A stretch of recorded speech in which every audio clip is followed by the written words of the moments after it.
Hi all, my name is Lester Russell. My PhD thesis investigated the so-called Milgram-Holocaust linkage. It explored whether or not there's been an explanatory connection between the obedience studies and the Holocaust.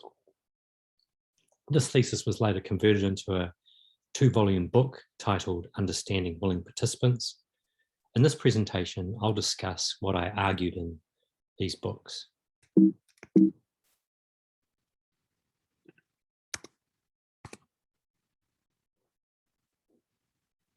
Milgram's obedience experiment demonstrated that 65% of ordinary Americans willingly followed orders to inflict what they were led to believe were potentially lethal shocks on an innocent person. When asked why they completed, many just said they were following orders. They were just following orders.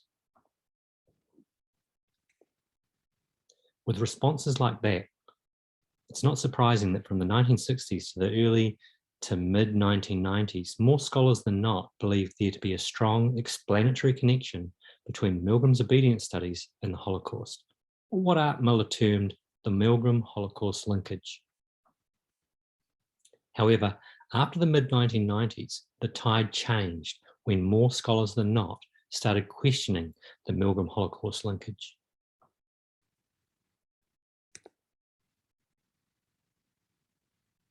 These scholars argued that unlike Milgram's subjects, many Germans during the Holocaust despised their victims, volunteered to do what they did, and few expressed any remorse.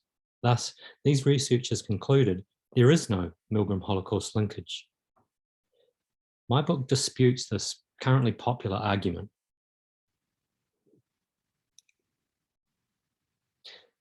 The Milgram-Holocaust linkage I present places the spotlight on Milgram himself. That is, I focus on similarities between Milgram's actions and those of the most lethal Nazi innovators, particularly both groups' application of formal rational methods of organization to coerce, persuade, and tempt most ordinary people into hurting others. I'm not saying that Milgram was a Nazi. I'm just saying he used the same techniques of social engineering. So what is formal rationality? Formal rationality refers to the single best strategy to achieving one's goal, whatever it might be. Consider, for example, producing cars. Initially, skilled metalworkers attached handcrafted car parts to a stationary car frame. But this was slow, and there was no way for management to make these workers work faster. Then Henry Ford introduced the assembly line, where car frames moved along a conveyor belt and unskilled workers attached car parts to a moving car frame. This system was highly controlling. If you increased the speed of the conveyor belt, it forced the workers to work faster. Thus, it was more efficient. By the end of the 20th century, automation saw the car industry move to new heights, substituting human labor with computer-guided robots. With time, car production has become a more efficient and more controlling process. Weber's model of a formally rationalized organizational strategy was the bureaucratic process. Interestingly, one can see the bureaucratic process inherent in the car factory. There is a clear division of labor, with all the specialist workers or robots following strict rules and regulations, then passing their completed work onto the next functionary in the chain until the overriding goal of producing a motor car is achieved. So what does formal rationality and bureaucracy have to do with the obedience experiments? Well, a key mystery with the obedience experiments is why did 65% of subjects complete the baseline procedure? To understand this finding, one needs to go behind the scenes and look at how he invented the basic experimental procedure. That is, we must identify how Milgram learnt how to get ordinary people to do bad things. So how were the obedience experiments invented? Well, during the Nazi war crimes trials, many ordinary Germans argued that in hurting others, they were just following orders. Milgram wondered what would happen if he ran a laboratory experiment where ordinary people were instructed to follow orders to inflict harm. But then he got a bit more ambitious. To bring much greater attention to his research, Milgram set out with a preconceived goal. He wanted the first official experiment to obtain a maximised rate of obedience where nearly all subjects inflicted harm on another person. Now, because he didn't have a procedure capable of achieving this goal, this goal to maximise obedience, he had to invent one. Milgram's first research idea was rather rudimentary. From the outset, Milgram intended to hire an actor to play an authority figure who would impose on subjects a Nazi-like pledge to obey. The authority figure would then command the subjects to physically assault, that is, tap and eventually slug the other person. But was this idea likely to end in his goal of maximising obedience?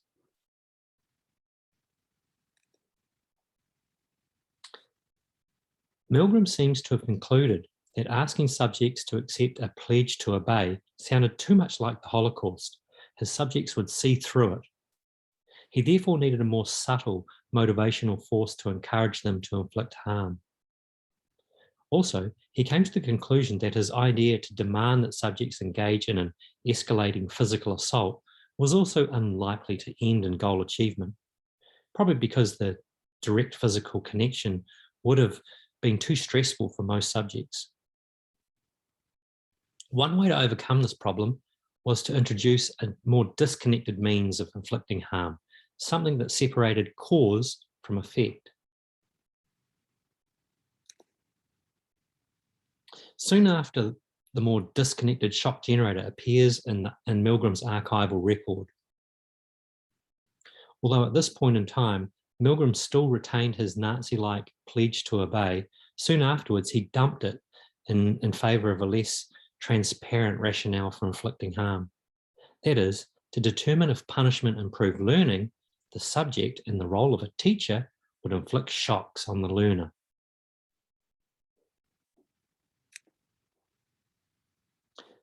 Milgram then got his students to run a pilot study, which resembled the sketch on the left. Note that the teacher could see the learner through a translucent screen. The students built a shock generator prototype on the above right there. And in the first pilot, about 60% of subjects completed the experiment. During this pilot, Milgram observed a strange behaviour. Some subjects would look away and then shock the learner. They later explained that it hurt them. It hurt their feelings to see the learner in pain. This observation gave Milgram an idea. What would happen in future pilots if he substituted the translucent screen with a solid wall? Would doing so make it even less stressful for subjects to inflict every shock? If so, the solid wall would move him even closer to his preconceived goal of maximising the obedience rate. In the next set of pilot studies, one of which was termed the truly remote pilot study, Milgram introduced a wall, and as a result, the learner's reactions to being shocked could not be seen or heard at all. In this pilot study, quote, virtually all, unquote, virtually all subjects completed the experiment, thus a leap from 60 to something close to 100%. Thus, Milgram had achieved his preconceived goal. He'd invented an experimental procedure that maximised obedience. But it transpires that the truly remote pilot was not dramatic enough for Milgram. He sensed he could increase the intense drama of the situation and probably still obtain a fairly high completion rate. That is, in what was termed the new baseline condition, the learner, who now had a mild heart condition, could be heard screaming in pain during the experiment.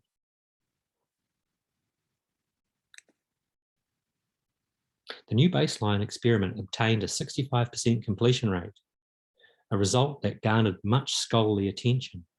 Thus, over time, and through much trial and error, Milgram slowly found his one best way to goal achievement. Then Milgram wanted to find out why most people completed the new baseline. So thereafter, he undertook about a score of slight new baseline variations that he hoped would, through a process of elimination, lead him to a theory of obedience to authority. But if Milgram was to undertake about 20 separate experimental variations, with either 20 or 40 subjects in each condition, his research program would obviously end up processing a very large number of subjects. In order to, excuse me, in order to efficiently process what ended up being a massive 780 subjects across 23 different experiments, Milgram designed a scheduling timetable where each prospective subject had to select one of 780 60-minute slots.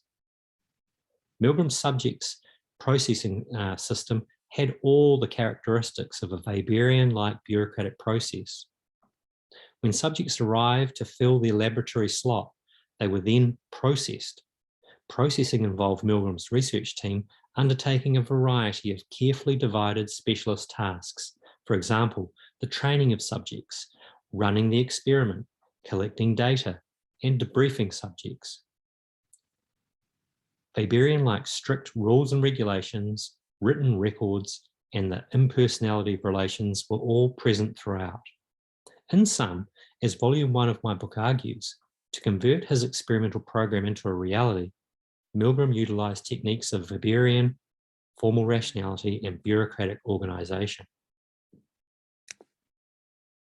And in volume 2 of my book, I argue a very similar formally rational trial and error type process of discovery was relied upon by the most destructive problem-solving Nazi innovators. Of course, attempts to connect Weber's theory of formal rationality to the perpetration of the Holocaust are not new. This isn't new.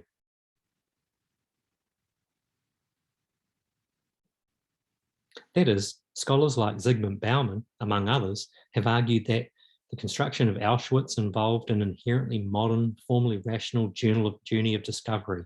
It was a veritable industrialized factory of death.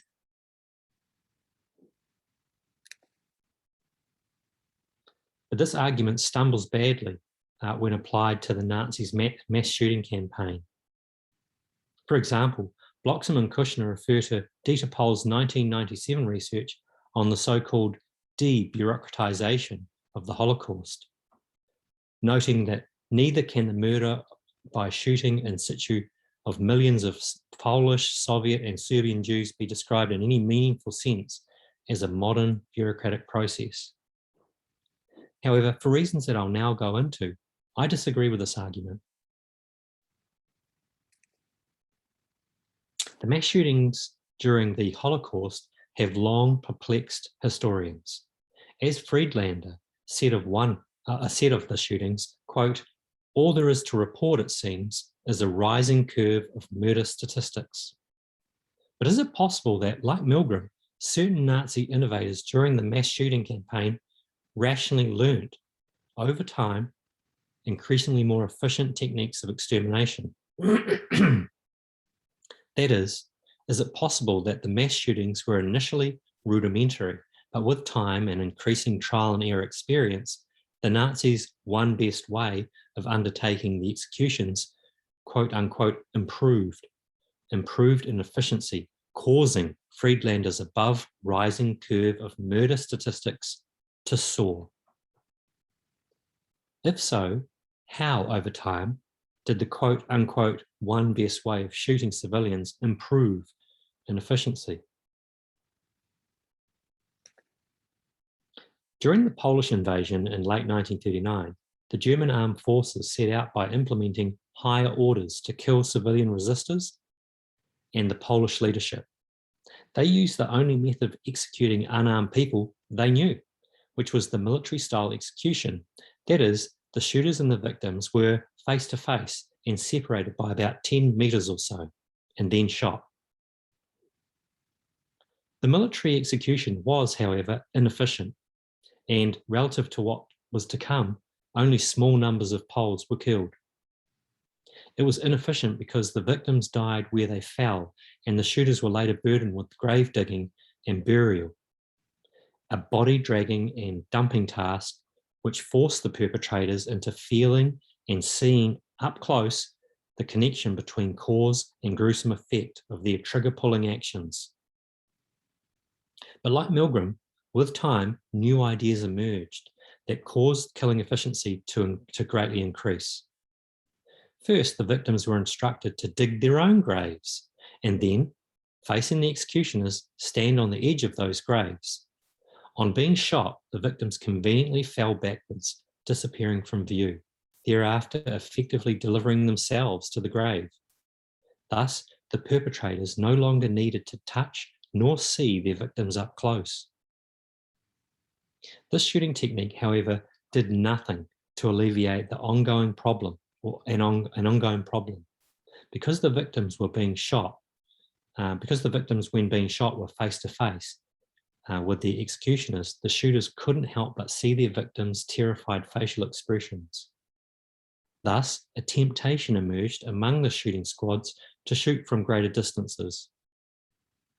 The greater distance produced a problem, though: reduced shooting accuracy, with some victims being buried alive, which disgusted some of the German field leadership. So, to improve shooting accuracy, the shooters were instructed to get closer to their victims, but again, the closer they got, the more they saw.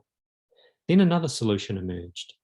The victims were instructed to turn away and kneel on the edge of the grave, largely so their faces could no longer be seen, as you can see in the photo on the bottom right.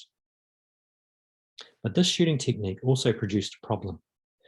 When the perpetrators' high caliber rifle bullets occasionally struck the victims' skulls, they sometimes caused them to explode, besmirching the shooters with blood, brain, and bone matter, which they found very upsetting. There's no consideration given to what the victims were going through here. They're only concerned about their own feelings. The perpetrators. They found the method of killing upsetting. The solution to this besmirching problem was termed the neck shot, which was where, from point blank range, the victims were shot in the back of the lower neck, which killed them instantly, relatively cleanly, and the shooters did not need to look at their victims' faces. The small change made it psychologically easier for ordinary Germans to shoot civilians, and killing efficiency increased.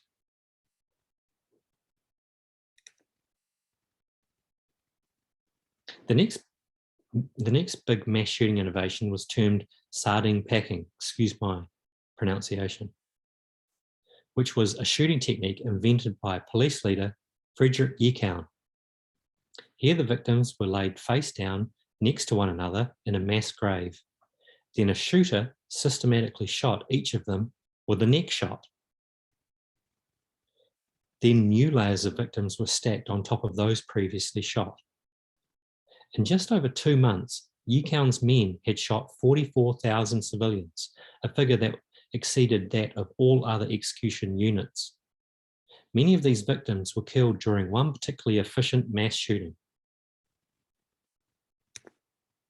Over several days in late August of 1941, Jeckeln's men shot 23,600 victims, and according to Pohl, this shooting was the largest of its kind and signaled a turning point in the Holocaust, a break from killing targeted groups of mostly Jewish males to the indiscriminate murder of entire Jewish communities. Across the next month after this massacre, Jeckeln envisioned new ways of increasing killing efficiency. In late September, he trialled what Anglican and Klein termed his new factory-orientated approach at what became the record-breaking Babi Yar massacre. So what happened at Babi Yar? Well, somewhat like Ford's factory, Jeckeln basically developed an assembly line killing process where the victims walked towards a mass grave. Perpetrators then performed certain specialist tasks on the victims as they passed by. More specifically, posters instructed the Jewish community of Kiev to punctually meet at a certain downtown location. They were instructed to bring official documents, warm clothing, and all valuables. According to one local eyewitness, when the Jews showed up in tight columns of 100 each, they were marched to the adjoining Babi Yar ravine. A truck driver named Hoffer described what he saw.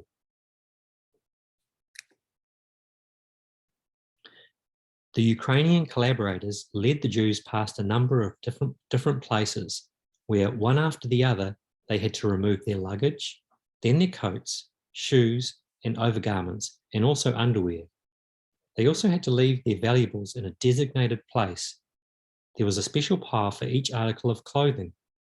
Removing the victim's clothing before being shot meant that the clothes could later be sold, and in terms of control, earlier executions confirmed that the naked victims rarely made a run for it. The victims were then channeled into the ravine, where they were met by specialist packers. According to Hoffer, quote, "The packer's job was to lay the victim on top of the other corpses so that all the marksman had to do as he passed was fire a shot," unquote. With specialists who collected clothing and valuables, channeled the victims into the ravine and packed the victims to await the arrival of the marksman who shot them, Yikon had developed an inherently bureaucratized assembly line process of mass murder.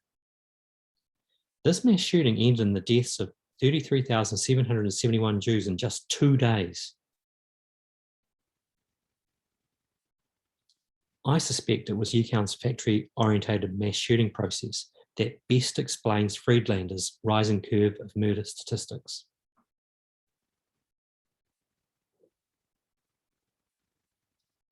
Now, most criminologists agree that compared to the other most common weapons and techniques of homicide, guns likely make killing physically and psychologically easier. I mean, you can't say that in the US, but it's just a reality. It's a fact. But during the Nazis' Eastern European shooting campaign, a major problem with guns remained. Like with Milgram's first rudimentary idea, because the cause, pulling the trigger, was visually connected to the effect, killing, many German shooters still found it psychologically difficult to execute a seemingly endless number of civilians, especially when the victims were women and children.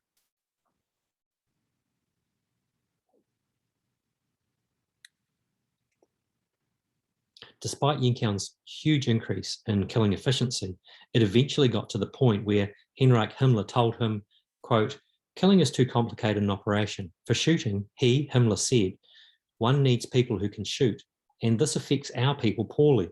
Therefore, Himmler said further, it would be best to liquidate the people by using gassing vehicles, and that's from Engrich and Klein.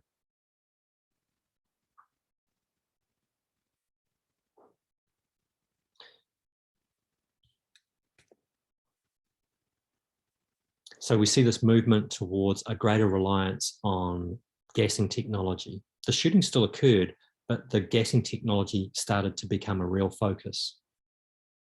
Again, with the gassing extermination campaign, we see the same movement from an initially rudimentary strategy to an increasingly more complex and efficient one best gassing technique, the one best way. And here we have an example, the gassing trucks. Initially, it was take the trucks to the victims, but then a new idea emerged.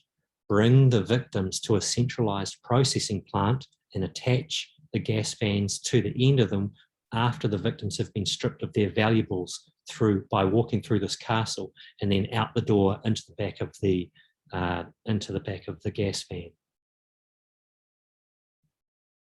As was used at the most primitive gassing camp, Helmno. But with time and experience, trial and error, eliminating inefficiencies and increasing efficiencies, the killing rate increased enormously, as was seen at Treblinka. And I'm really jumping over, I'm skipping here, but you can read more about this in volume 2 of my book, where I go into a lot of detail on this.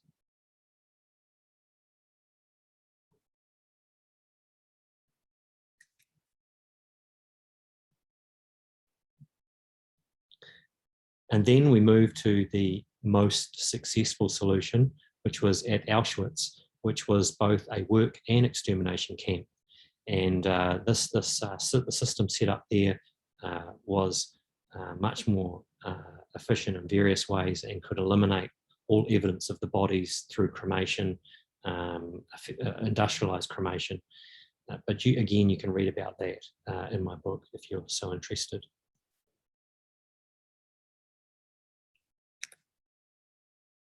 That said, it must be remembered that formal rationality only offers a partial explanation of the extermination process. Although the Nazis' method of killing had to be efficient, it wasn't allowed to offend the sensitivities of the average German perpetrator, as I argue in Chapter 8 in Volume 2 of my book, which is titled The Nazis' Pursuit for a Humane Method of Killing. That is, although it sounds counterintuitive, it transpires indirectly in support of Elias's book, The Civilizing Process. The Germans were, for the most part, squeamish killers, and thus they preferred methods of killing civilians that had to be both efficient and what the perpetrators themselves termed humane.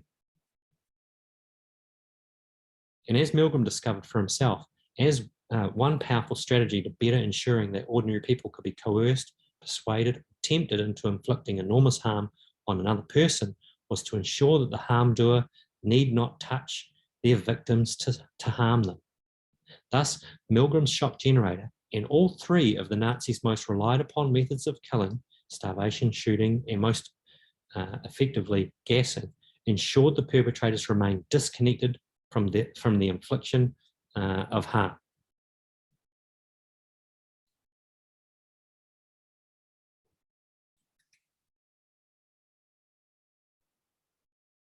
I really think there's a lot of potential for the civilizing process in this respect. I think it has a lot to offer when it comes to better understanding the German perpetrators' behaviour during the Holocaust. And this is a project that I've been working on the last, or for some time now.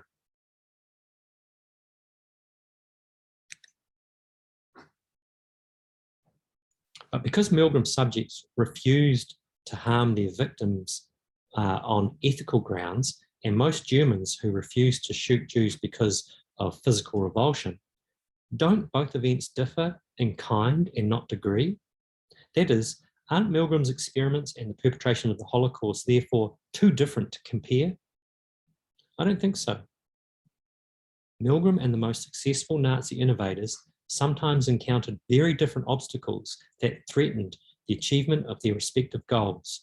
But in both cases, they simply sought out formally rational strategies to overcome the sometimes different obstacles that got in their way with goal achievement.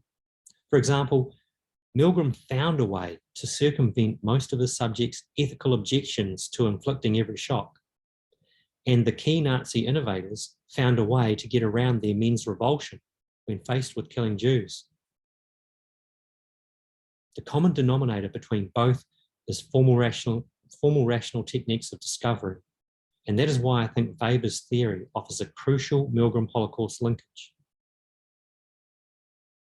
Also, there are some glaring similarities. For example, despite the many historical differences separating them, the Milgram's obedience studies and the Nazis' solution to goal achievement was initially rudimentary, and they increased in complexity as more practical experience was gained.